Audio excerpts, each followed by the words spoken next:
2013 al doctor Juan Ramón de la Fuente acudieron personalidades del deporte, la ciencia, la cultura y la política, como el ingeniero Cuauhtémoc Cárdenas y la escritora Elena Poniatowska, ganadora del Premio Cervantes 2013.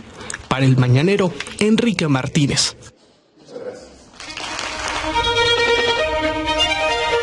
Oigan, mis chamacos, estábamos platicando acerca del asunto del Senado, de Luisa María Calderón, hablamos con Yasmín Ferreira, nuestra corresponsal en Michoacán, y de ahí surgió la plática acerca de Tito Fernández, del señor Tito Fernández, que se dice agraviado por Luisa María Calderón y que va a llegar hasta las últimas consecuencias para sacar la verdad. Él es miembro de la organización Michoacán Paz y Justicia y ha pedido su derecho de réplica que en este programa siempre se da. En el momento que se pide un derecho de réplica, se da inmediatamente, como es el caso del señor Tito Fernández, que seguramente querrá aclarar algunas de las cuestiones que hemos dicho aquí. Para eso se da el derecho de réplica. Tito Fernández, buenos días. Muy buenos días, Grosso, a tus órdenes. Pues estoy yo a tus órdenes porque tú has pedido el derecho de réplica y estoy seguro que algo quieres aclarar de lo que dijimos en este programa y lo que he dicho yo acerca de lo que se dice acerca de tu paso por algunas administraciones. Estoy a tus órdenes yo. Muchas gracias, Grosso. Mira, efectivamente, el día de hoy lo que nos ocupa pues es el agravio que nos comete la señora Luisa María Calderón. Nosotros hemos sido gente de trabajo de toda la vida. Tengo 29 años con mi empresa constructora. Efectivamente, fui funcionario público. Y quiero decirte que durante la administración en donde yo participé, en el cargo en el que yo participé, jamás manejé un solo centavo de recurso. Nosotros nos hemos conducido de una manera recta. Incluso quiero decirte que sí fui inhabilitado por 10 años, no por 1,700 millones de pesos. ¿Fuiste inhabilitado por 10 años? ¿Esto en qué gobierno, qué administración, Tito? En la administración de Lázaro Cárdenas ya pasaron 11 años, Grosso. 10 años fuiste inhabilitado. Tú decías que no manejabas ningún dinero en esa administración. ¿Tampoco lo asignabas? Tampoco lo asignaba. ¿Por qué te inhabilitaron? Fui un chivo expiatorio, y hay que decirlo con todas sus letras. Esto fue en Michoacán, en la administración de Lázaro Cárdenas Batel. Así es. También hablé de una inhabilitación en el gobierno del Distrito Federal. ¿Es cierto? Sí hubo algunos procedimientos administrativos, pero por cuestiones de obra pagada no ejecutada. Yo lo único que hacía era firmar las estimaciones. En el concepto de obra pública se maneja obra pagada no ejecutada y no quiere decir que la obra no esté hecha. Hay diferencias de números por 1 metro cuadrado o por 2 metros cuadrados, lo que sea, en cantidad de obra, pero no quiere decir que la obra no esté realizada. ¿Esa inhabilitación en el Distrito Federal qué año fue, Tito? En el mismo año. Eso se da en función a los mismos asuntos de escándalos del caso de Carlos Ahumada. ¿Y por qué te toca a ti ese rebote acerca de lo que dimos a conocer justamente en este programa del caso de Carlos Ahumada, apoyando económicamente varios proyectos de la izquierda y concretamente del gobierno del Distrito Federal? ¿Por qué te rebota a ti? Bueno, pues es muy sencillo. Yo trabajé en 2 administraciones en el Distrito Federal, una con Ramón Sosamontes en Iztapalapa y la otra con Eduardo Zuno Chavira en Álvaro Obregón. En las 2 delegaciones tuvo trabajo el señor Carlos Ahumada.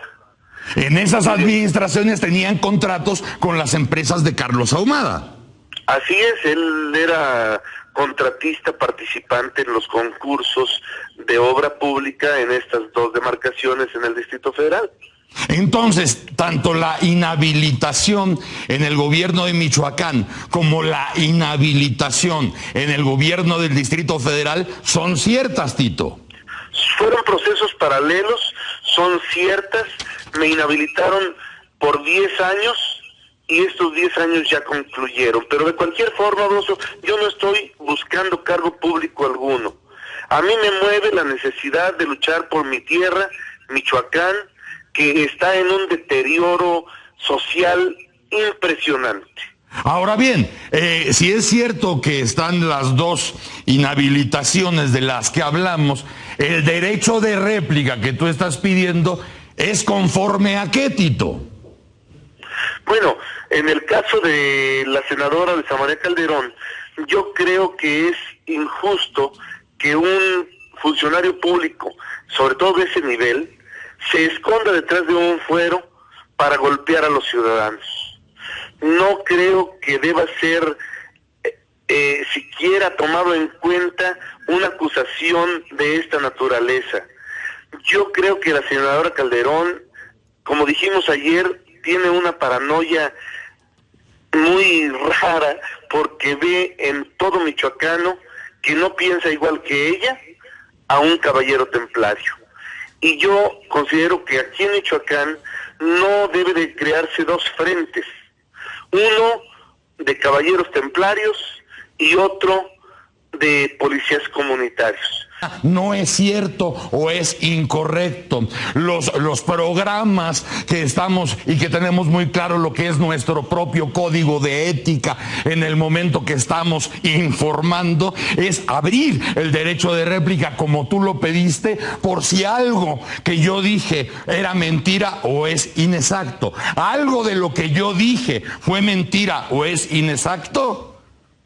No, Broso, yo lo único que te puntualizo es en el caso de las inhabilitaciones de las que se hablaron, que ya se cumplieron los términos, he pagado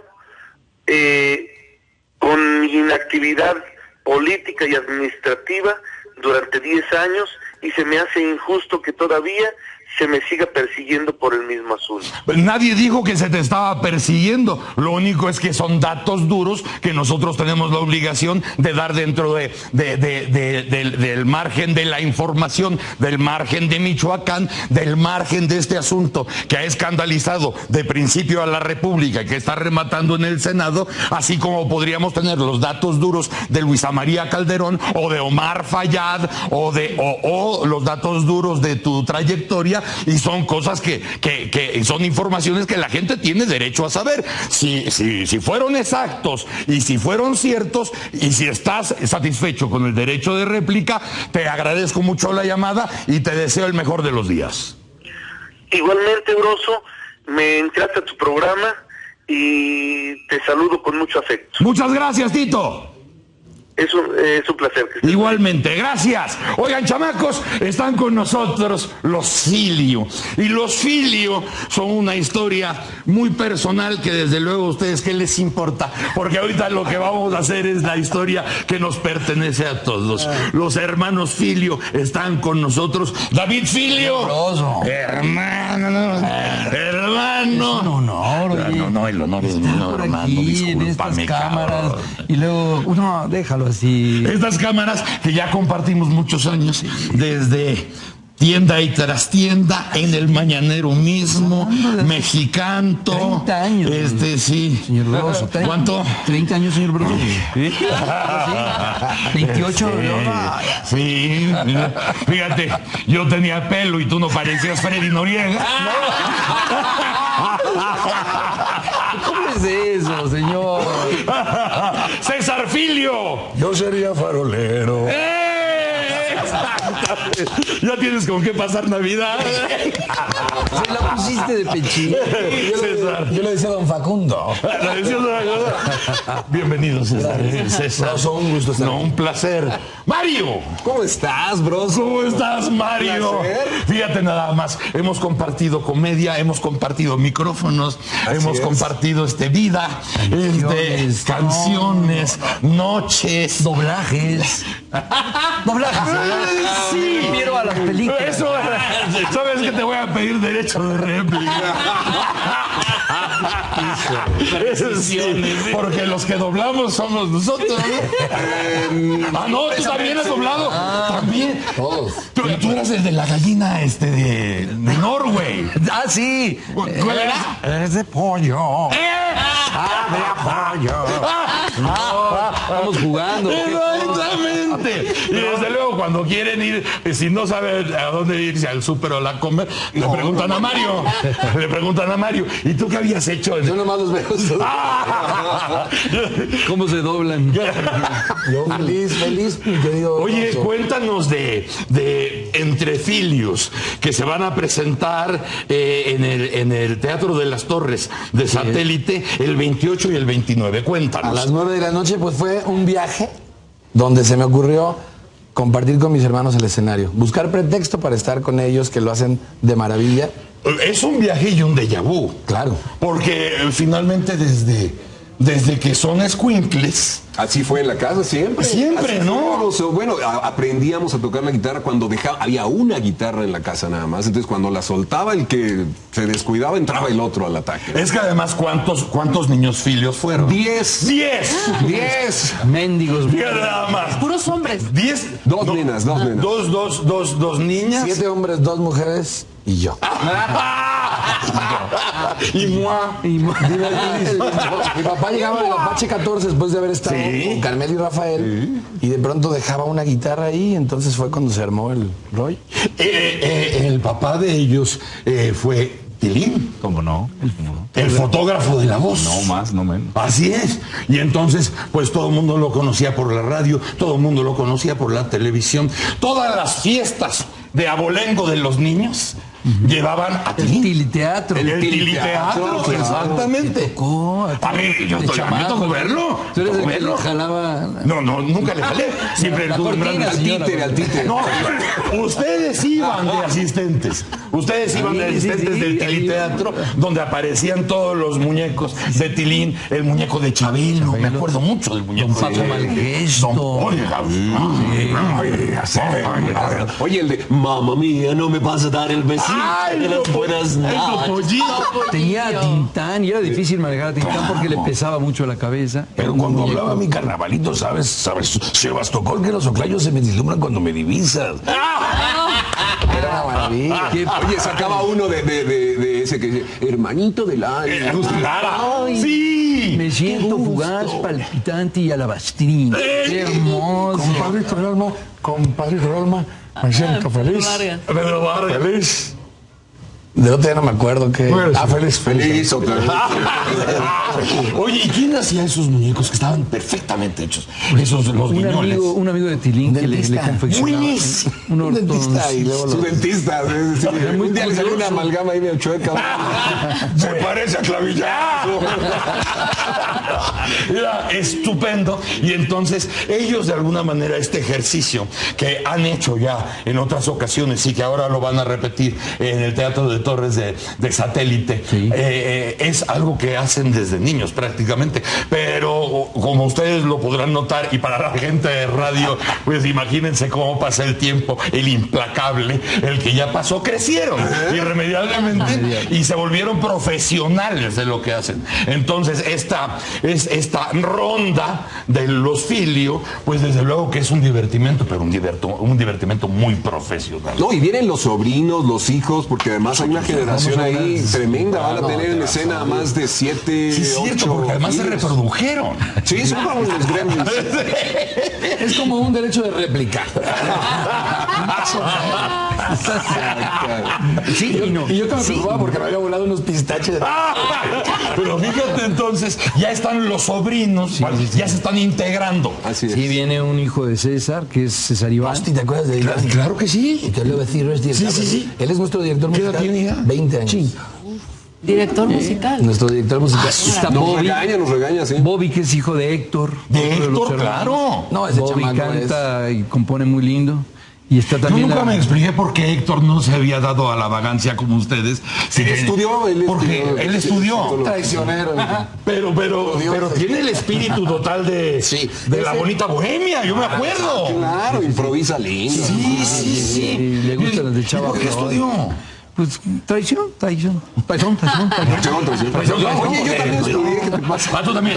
Yo soy comunicólogo. Señor licenciado, es usted. Sí, licenciado, mejor ya. Fíjate nada más. Esta película es de él, papá. Tantos años en la escuela para vivir de la voz, está cabrón.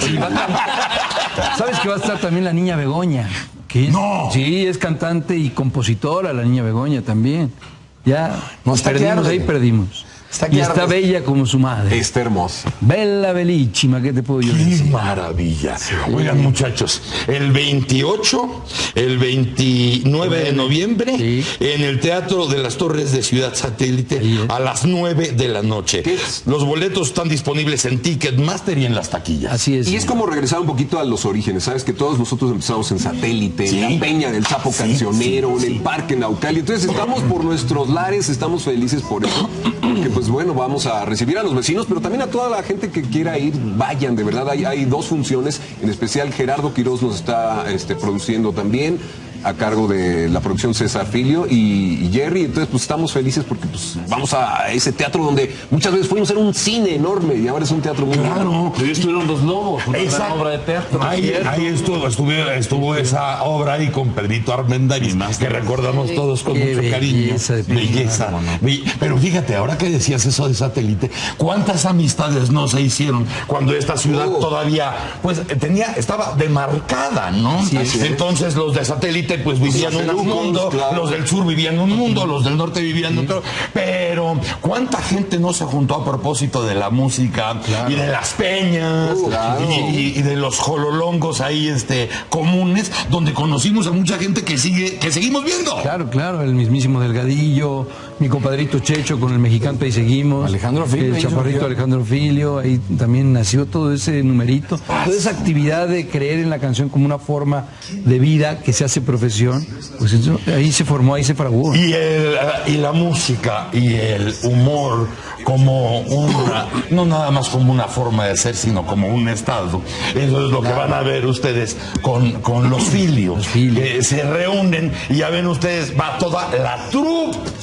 O sea, va toda la troupe y se la van a pasar muy bien. Hoy nos iban ustedes a cantar. ¿Será posible? No va a ser posible. No va a ser posible. No va a ser posible. Y disculpen ustedes, pero digamos derecho de réplica mañana.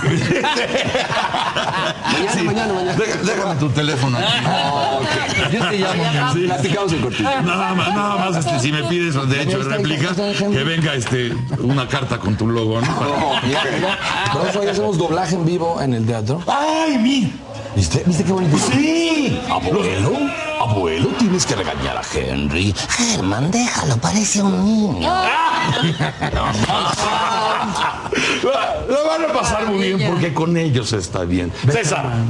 Broso, mil gracias. Gusto de verte. Esperamos, ojalá puedas ir. Claro. Mario. Muchas gracias, Broso. Muchas gracias, Mario. Bienvenidísimo. Que nos oigamos en alguna nueva peli por ahí. David está en la nueva de Disney, ¿eh? Frozen. Está en Claro. Frozen, ya. Yo hago ahí un personajito que se llama Olaf. De modo.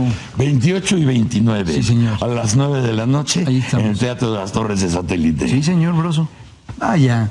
Ahí le tenemos su alipus. Ay, como si nos gustara. Oigan, muchachos, vamos a ir a un corte en este momento, un corte que debemos 8 de la mañana con 11.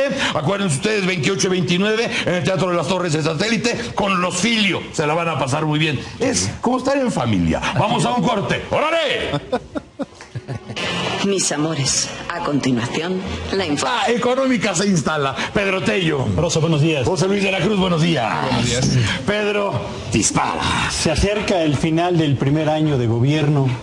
Estuvieron atinados ustedes el lunes pasado. Sí. Muy atinados. Lo dijimos el jueves, ¿verdad? Siempre. El jueves dijimos, como siempre, le dieron en el centro al asunto. La verdad es que era una bola cantada la información que iba a publicar. ¿Y por qué las bolas cantadas nada más las cantan ustedes? Porque no oigo a nadie más. ¿Por qué? Deben padecer un problema de afinación en el análisis económico, Bruso. Pero en realidad ya sabíamos los datos de la producción industrial en los primeros 9 meses del año ya teníamos algunos destellos de lo que había ocurrido en el mercado laboral, y asumir cuál iba a ser el resultado de la actividad económica en todo el tercer trimestre del año ya no era un ejercicio tan complicado, hay que ser francos en este sentido. Lo que sí me parece muy singular es que esta es la primera administración que yo recuerde que pasó de establecer un escenario económico marcado por un crecimiento mayor al del último año de la administración que le había precedido.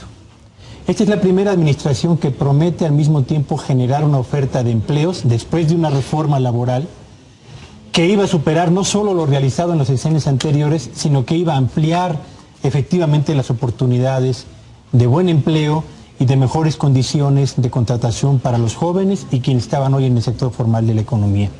Y esta es la primera administración, Broso, que señala que a partir de un diagnóstico certero de la situación de la economía mexicana cuando inician su propia actividad al frente del Poder Ejecutivo, iban a realizar tal esfuerzo en el manejo de las finanzas públicas y tal actividad de promoción para la inversión privada que los empresarios del sector privado iban a responder favorablemente, empujando hacia arriba la inversión, el empleo y la generación de riqueza.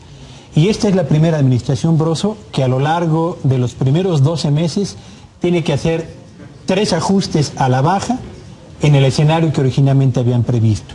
Y es la primera administración que, sin decirlo abiertamente, sino por la vía de los hechos, tiene que reconocer que el discurso que enarboló antes de tomar posesión, criticando a quienes la precedieron por su incapacidad para acelerar el crecimiento de la actividad económica nacional, se revirtió contra ellos mismos y tienen que admitir hoy que la economía mexicana cerrará 2013 en el primer año de gestión de esta administración con un crecimiento que será equivalente a la cuarta parte más o menos del crecimiento del último año de la administración precedente.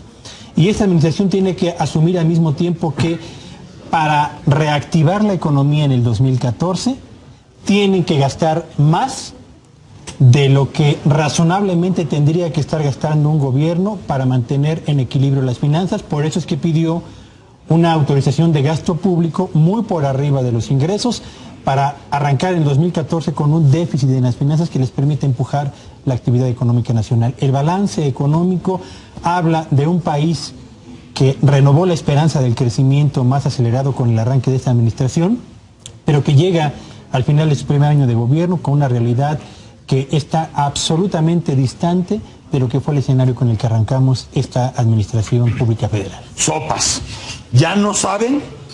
¿Ya no saben cómo hacerlo? ¿Ya se les olvidó? ¿Están tratando con un país que no entienden? ¿Es la culpa del exterior que está empujando a la actual administración a atarse las manos? ¿Cuál es el fenómeno? ¿Hay una necedad? ¿Qué es lo que sucede?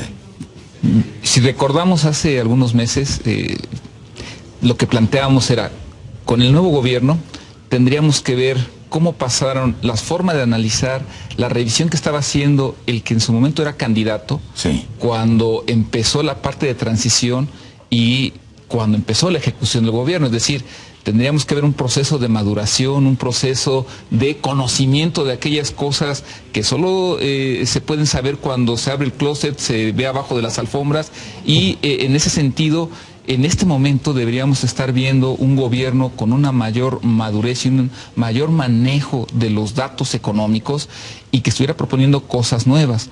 ¿Qué es en donde estamos? Me parece que el gobierno federal cometió un error, que es tratar de hacer cosas nuevas con un mismo modelo. Es decir, mantenernos en la inercia. Sí. ¿Eso a qué los ha llevado? Fundamentalmente se pensó, con los ajustes que hagamos, una reforma hacendaria, una reforma educativa, lo que ya venía de herencia que era la laboral y algunos ajustes más, se piensa el segundo año tiene que ser mejor.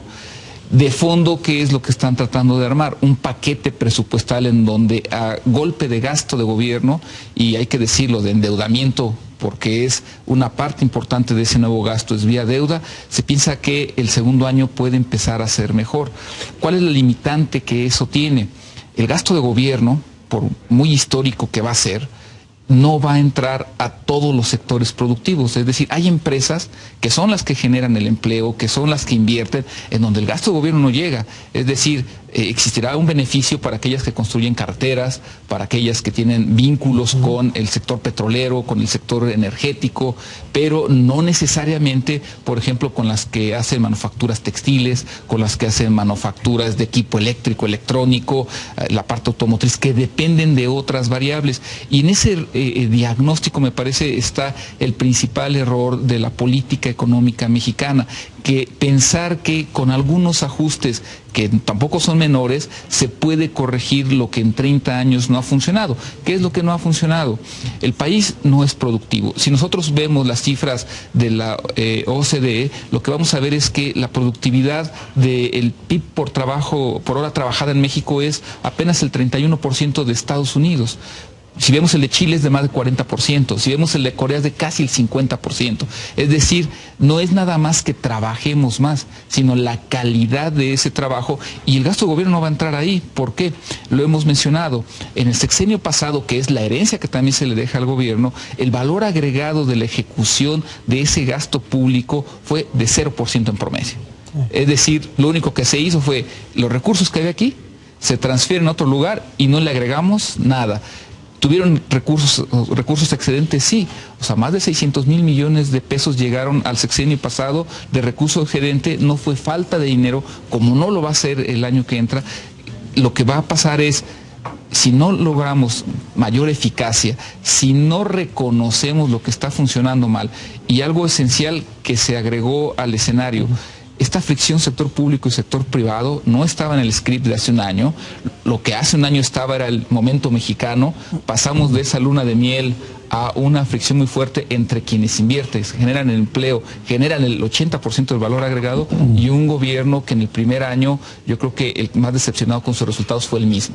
Para aterrizar todo esto que no tiene desperdicio, para nada, aterrizándolo en perro, si tú tienes un flujo de agua en tu casa, y que sabes que es el mismo flujo de agua, y apenas sale por la regadera porque el flujo es ese, no te da para más, puedes invertir en cambiar la regadera, quitar esa regadera que ya está amarillenta, y puedes comprar una italiana de cerámica costosísima, y la puedes instalar, pero el agua que va a salir va a ser la misma. El flujo sigue siendo exactamente el mismo, porque la fuente original la mantienes en las mismas condiciones en las que operaba antes de que cambiaras. Si quisieras alguna diferencia, tendrías que hacer la diferencia en el flujo. Por supuesto. No en la regadera.